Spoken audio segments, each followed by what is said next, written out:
Today we're making Southern apple cake.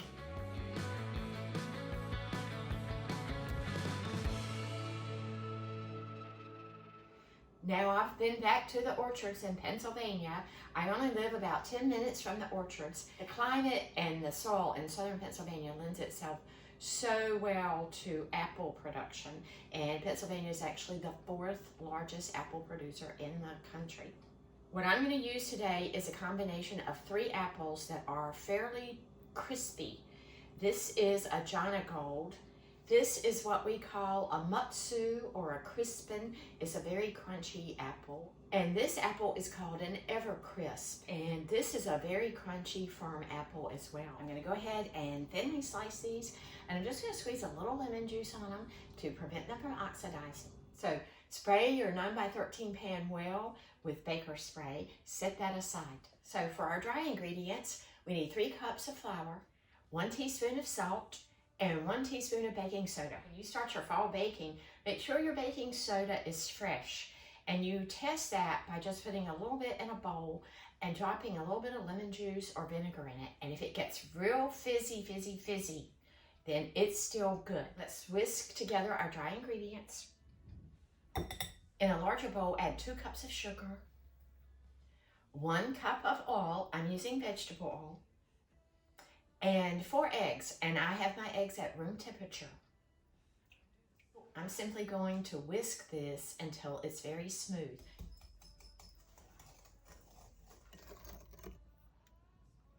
So I say that's pretty smooth. Now we add our dry ingredients and whisk this well. I love doing that. I'll get all of this batter off of here. Now, it turns out I let this sit for about 5 minutes while I sliced up my apples. Out of those 3 apples, I got 5 cups of sliced apples. I'm not going to use all those apples. 3 cups is enough for this cake. So fold your 3 cups of apple slices in. Growing up in North Carolina, we used pecans in just about everything. So this sweet little southern cake has 1 cup of chopped pecans.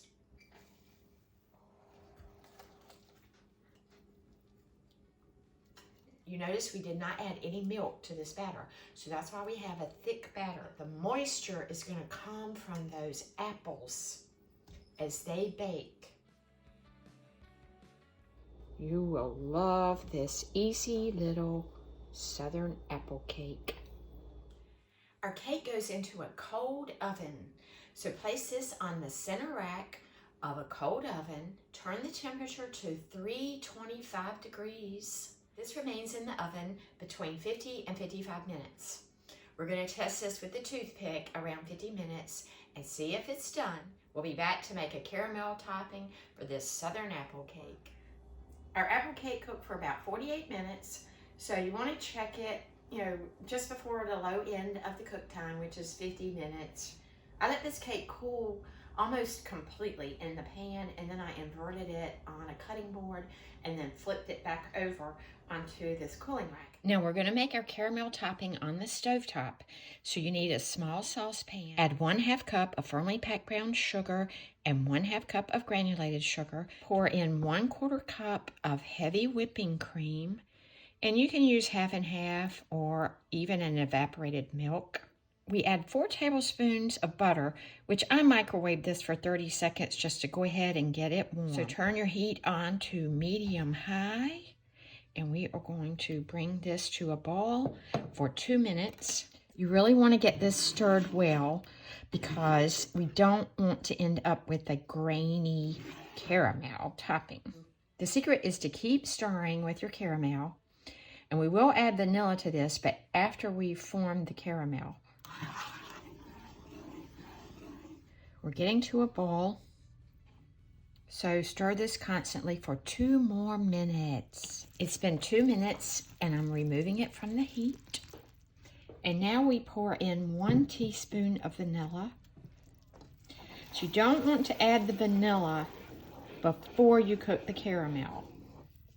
Let this sit for just a couple minutes and cool off.